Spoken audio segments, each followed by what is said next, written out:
আসসালামু আলাইকুম। সাপ্তাহিক চাকরির সংবাদে আপনাদেরকে স্বাগত। আজকের সাপ্তাহিক চাকরি নিয়োগে যে বিজ্ঞপ্তিগুলো রয়েছে আসেন এই ভিডিওটির মাধ্যমে আমরা দেখে নেই কোন নিয়োগ বিজ্ঞপ্তি এ সপ্তাহে প্রকাশিত হয়েছে এবং বিস্তারিত তথ্য সম্পর্কে জানতে হলে অবশ্যই আমার এই ছোট ইউটিউব চ্যানেলটির পাশে থাকবেন। এখান থেকে জেনে নিতে পারবেন সরকারি বেসরকারি সব ধরনের চাকরির নিউজ আপডেট, কোন পদে কতজন লোক নেওয়া হবে, উক্ত বিষয় সম্পর্কে বিস্তারিত তথ্য পেয়ে যাবেন। সবাই ধৈর্য সহকারে পুরো ভিডিওটি দেখে নেবেন। সম্মানিত চাকরি প্রত্যাশী ভাই বোনেরা, চাকরির প্রথমে রয়েছে বিমান বাংলাদেশ এয়ারলাইন্স একটি নিয়োগ বিজ্ঞপ্তি। এখানে 2টি পদে আপনাদের লোকজন নেওয়া হবে। পদ সংখ্যা রয়েছে 151 জন।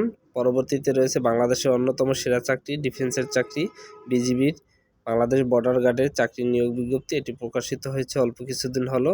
এর আবেদন প্রক্রিয়া চলমান রয়েছে। আপনারা চাইলে এখানে আবেদন করতে পারেন।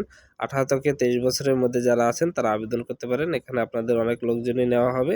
আপনারা আবেদন পদ্ধতি এবং এর বিস্তারিত তথ্য আমার ইউটিউব চ্যানেলের মাধ্যমে জেনে নিতে পারবেন।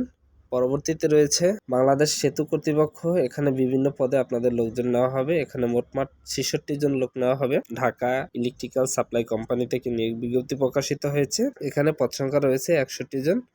এছাড়া যারা 100 টাকার 118তম প্রাইজ বন্ডের ফলাফল জানতে চেয়েছিলেন, আপনারা এখান থেকে জেনে নিতে পারবেন। আপনাদের ফলাফল প্রকাশিত হয়েছে 100 টাকার 118তম প্রাইজ বন্ডের ফলাফল। অপরদিকে রয়েছে বাংলাদেশ সেনাবাহিনীতে নিয়োগ বিজ্ঞপ্তি। এখানে এটি অনেক আগে প্রকাশিত হয়েছে। এখানে 2টি ট্রেডে আপনাদের লোক নেওয়া হবে। আপনারা চাইলে এখানে আবেদন করতে পারেন। জনস্বাস্থ্য প্রকৌশল অধিদপ্তর থেকে নিয়োগ বিজ্ঞপ্তি প্রকাশিত হয়েছে। এখানে পদ সংখ্যা রয়েছে 52 জন।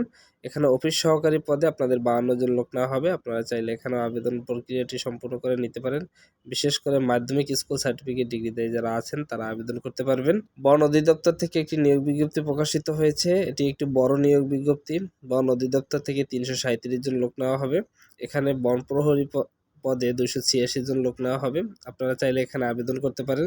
যারা মাধ্যমিক স্কুল সার্টিফিকেট আছেন তারা আবেদন করতে পারবেন। জেলা প্রশাসক কার্যালয় ভোলা থেকে একটি নিয়োগ বিজ্ঞপ্তি প্রকাশিত হয়েছে। এখানে 37 জন লোক নেওয়া হবে। রাঙামাটি মেডিকেল কলেজ থেকে নিয়োগ বিজ্ঞপ্তি প্রকাশিত হয়েছে। এখানে 16 জন লোক নেওয়া হবে। চট্টগ্রাম বিশ্ববিদ্যালয় থেকে লোক নেওয়া হবে 35 জন। এছাড়া রয়েছে বাংলাদেশ শিশু একাডেমি। এখানে পদ সংখ্যা রয়েছে 83 জন। অর্থাৎ বিভিন্ন পদে এখানে আপনাদের লোকজন নেওয়া হবে। অপরদিকে রয়েছে চট্টগ্রাম বিশ্ববিদ্যালয় থেকে নিয়োগ বিজ্ঞপ্তি। এখানে পদ সংখ্যা রয়েছে 36 জন। সমাজ কল্যাণ মন্ত্রণালয় থেকে নিয়োগ বিজ্ঞপ্তি প্রকাশিত হয়েছে। এখানে পদ সংখ্যা রয়েছে 17 জন। জেলা প্রশাসক ফেনী, এখানে পদ সংখ্যা রয়েছে 34 জন। আপনারা যারা আছেন তারা এখানেও আবেদন করতে পারেন। এখানে বিভিন্ন পদে আপনাদের লোকজন নেওয়া হবে। বাংলাদেশ কৃষি বিশ্ববিদ্যালয় থেকে নিয়োগ বিজ্ঞপ্তি প্রকাশিত হয়েছে। এখানে পদ সংখ্যা রয়েছে 14 জন। বাংলাদেশ পুলিশ থেকে নিয়োগ বিজ্ঞপ্তি প্রকাশিত হয়েছে। এখানে পদ সংখ্যা রয়েছে 16 জন। বাংলাদেশ সেনাবাহিনী নিয়োগ সম্পর্কে আপনারা ইতিমধ্যে অবগত রয়েছেন। এছাড়া রয়েছে বাংলাদেশ পল্লী বিদ্যুৎ বোর্ড। এখানে পদ সংখ্যা রয়েছে 24 জন। এখানে একটি পদে আপনাদের লোকজন নেওয়া হবে। চট্টগ্রাম পল্লী বিদ্যুৎ সমিতি 1, এখানে পদ সংখ্যা রয়েছে 6 জন। জেলা প্রশাসক হবিগঞ্জ, এখানে পদ সংখ্যা রয়েছে 18 জন। জেলা প্রশাসক রাজশাহী, এখানে পদ সংখ্যা রয়েছে 10 জন। ইসলামী বিশ্ববিদ্যালয় থেকে নিয়োগ বিজ্ঞপ্তি প্রকাশিত হয়েছে। এখানে পদ সংখ্যা রয়েছে 13 জন। জেলা প্রশাসক পঞ্চগড়, এখানে পদ সংখ্যা রয়েছে 13 জন। এছাড়া রয়েছে ভাষার শহীদ Abdul Jabbar Ansar BDB school and college, Bangladesh Ansar and BDB academy, এখানে পদ সংখ্যা রয়েছে 8 জন। আপনারা চাইলে উক্ত বিষয়গুলো ভালোভাবে দেখে বা বিস্তারিত তথ্য জেনে আবেদন প্রক্রিয়াটি সম্পূর্ণ করে নিতে পারবেন। তো এই ছিল এই সপ্তাহে চাকরির নিয়োগ বিজ্ঞপ্তি। এছাড়া চাকরি সংক্রান্ত যে কোনো বিস্তারিত তথ্য জানতে হলে অবশ্যই আমার এই ছোট ইউটিউব চ্যানেলটির সাথে থাকবেন, সাবস্ক্রাইব করবেন। ধন্যবাদ সকলকে, সবাই ভালো থাকবেন।